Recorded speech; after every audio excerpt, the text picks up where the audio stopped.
John Henry, the man who defeated the machine. Before John Henry became a legend, there was a mountain. Big Bend Mountain stood above the Greenbrier River in West Virginia. The river curved around it for miles, forcing travelers and commerce to follow its winding path. The Chesapeake and Ohio Railway wanted a straighter route. So, beginning in 1870, workers were sent into the mountain to build the Great Bend Tunnel. There were no enormous modern boring machines waiting to carve an opening through the rock. Much of the work had to be done by human hands. One worker held a long steel drill against the stone.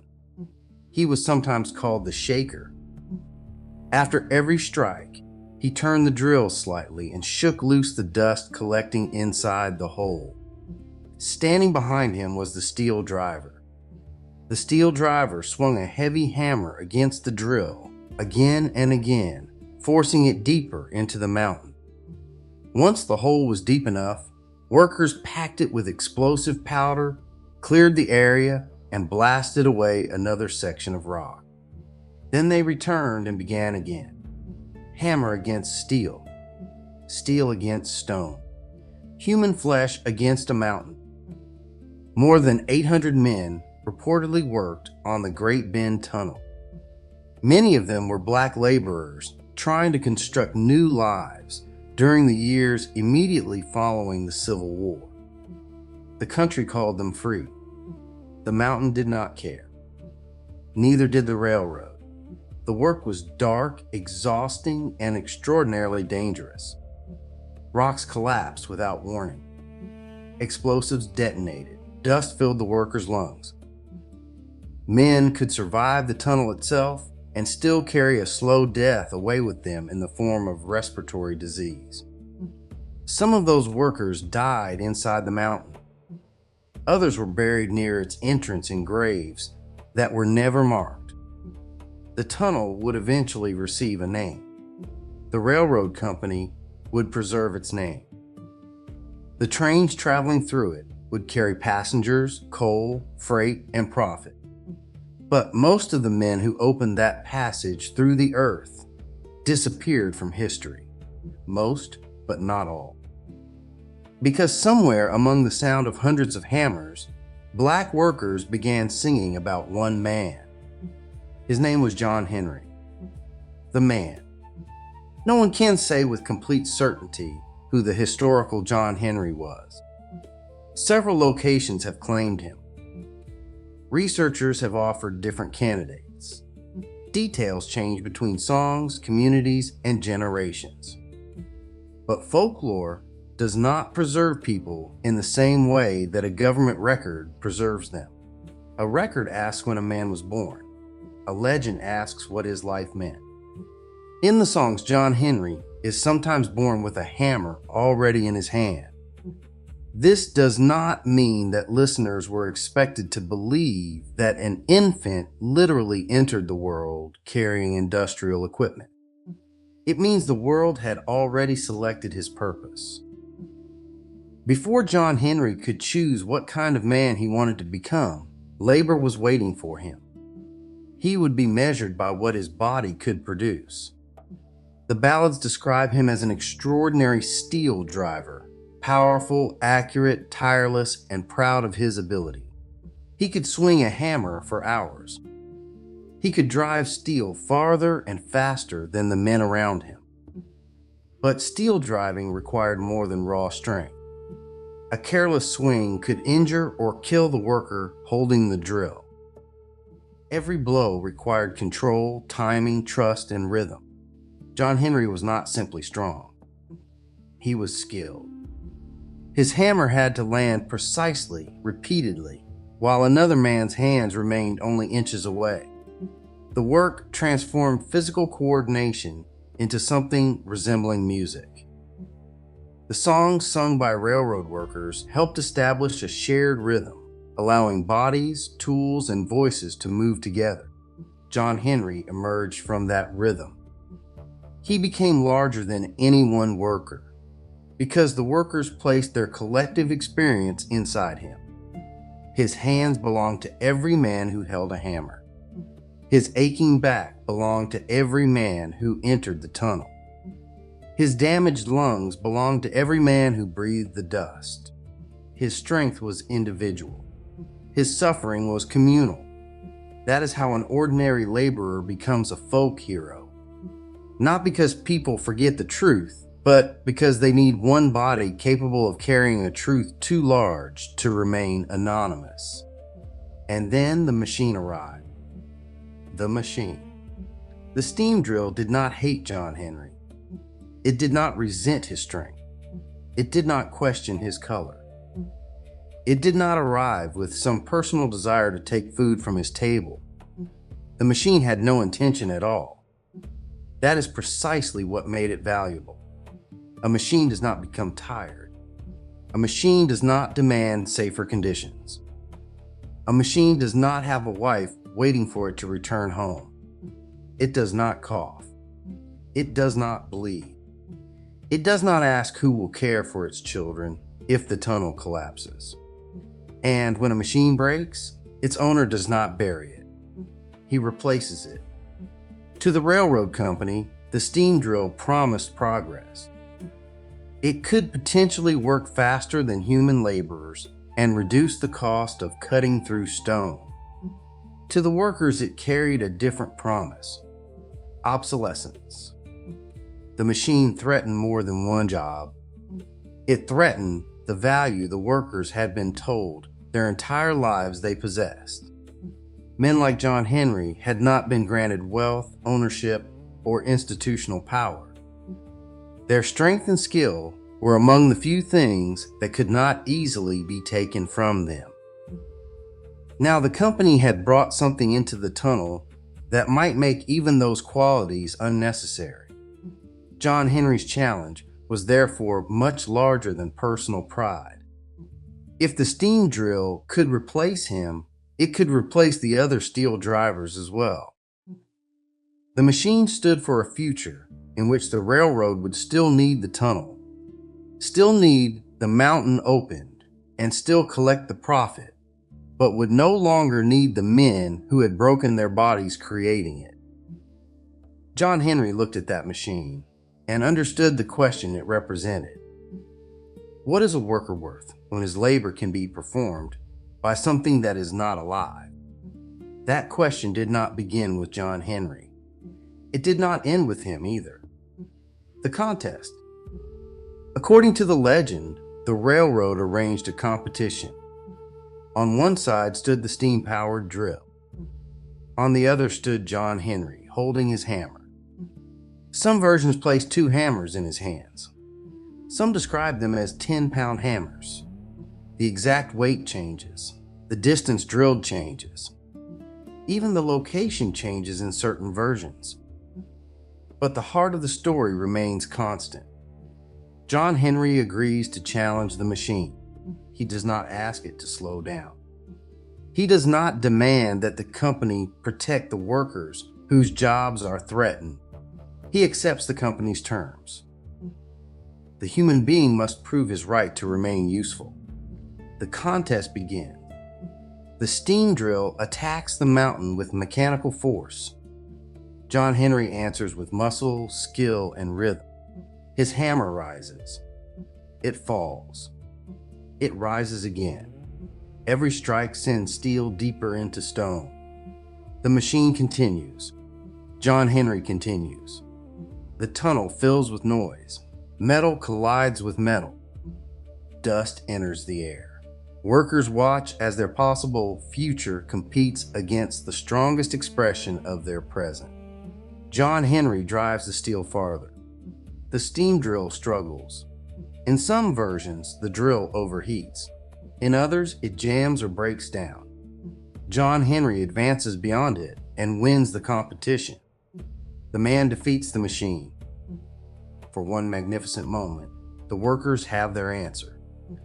A machine cannot reproduce everything contained within a human being. It cannot match John Henry's will. It cannot match his experience. It cannot match the rhythm that has passed from worker to worker. John Henry proves that the men who built the railroad are not obsolete. Then his hammer falls silent. In the most famous versions of the story, John Henry dies from the effort. His heart gives out after he pushes his body beyond its natural limit. Other interpretations suggest a slower and less theatrical death. Perhaps he died in a collapse or explosion. Perhaps the tunnel filled his lungs with silica dust, causing the disease now known as silicosis. He may have survived the contest only to suffocate gradually, as scar tissue replaced the healthy tissue inside his lungs. The historical cause may never be known, but whether John Henry died in one dramatic moment or the mountain followed him home inside his chest, the meaning remains the same. The railroad used his strength. The mountain consumed his body. The company kept the tunnel. And John Henry received a song. The victory. John Henry won. That is the part everyone remembers. The man defeated the machine. But what did his victory actually change? The railroad did not abandon industrialization. Machines continued to improve. Companies continued searching for ways to produce more with fewer workers. The tunnel was completed. Trains passed through it. The nation expanded. The wealth traveled onward. John Henry did not. His victory did not give the workers ownership of the railroad they constructed. It did not make the tunnel safe. It did not return the dead to their families. It did not place names above the unmarked graves near the mountain. John Henry proved that a human being could outperform a machine, but only by forcing his body to behave like one. That was the trap. The contest was presented as man against machine, but the machine was never John Henry's true opponent.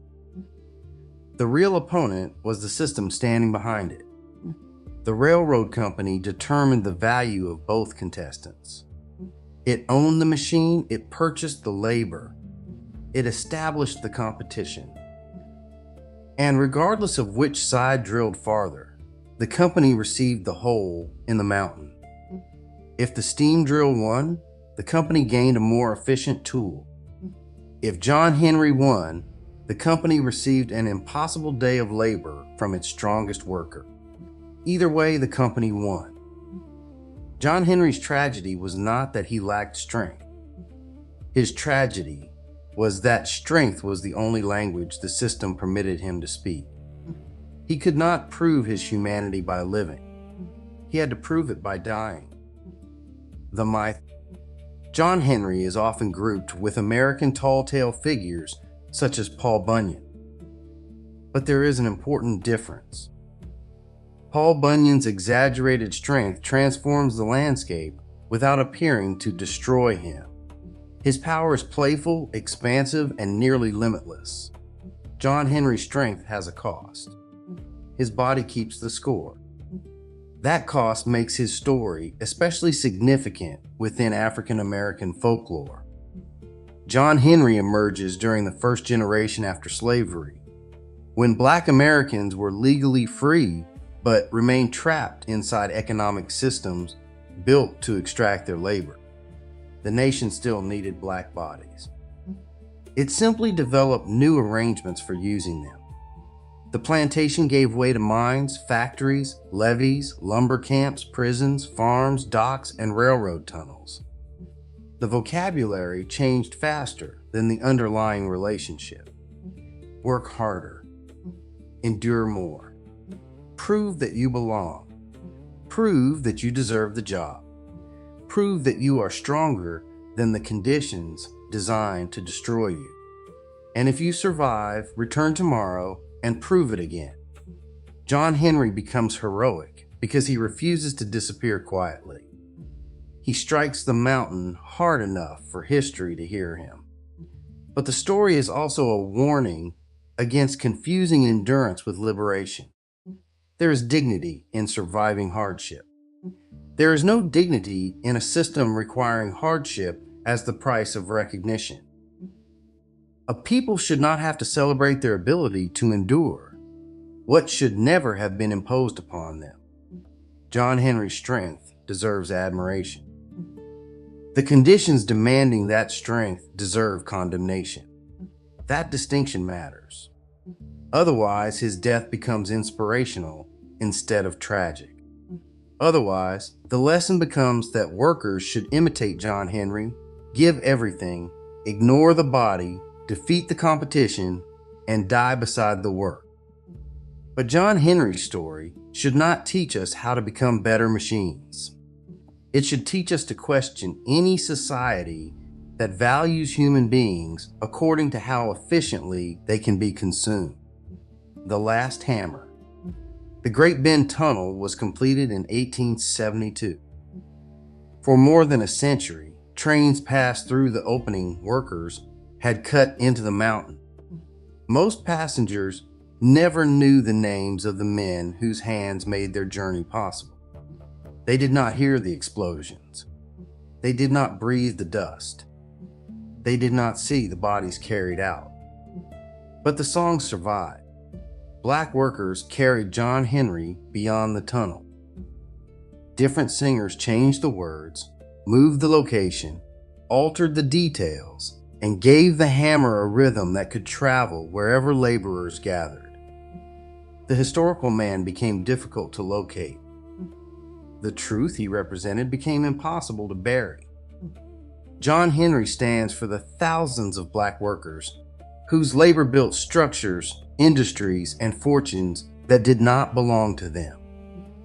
He stands for the worker, told that technology will make his knowledge worthless. He stands for every person expected to destroy himself just to demonstrate that he deserves to remain employed. And he stands as proof that folklore can preserve what official history considers disposable. The railroad recorded the tunnel. The workers remembered the man. John Henry defeated the steam drill. But he could not defeat the economic system that brought the steam drill into the mountain. He won the contest and lost his life. The machine lost the contest and inherited the future. The company inherited the tunnel. America inherited the railroad. And Black America inherited another story about being asked to accomplish the impossible, only to discover that excellence does not protect a person from exploitation. John Henry did not die because the machine was stronger. He died because the only way a black worker could prove that he was more valuable than a machine was to make himself just as expendable.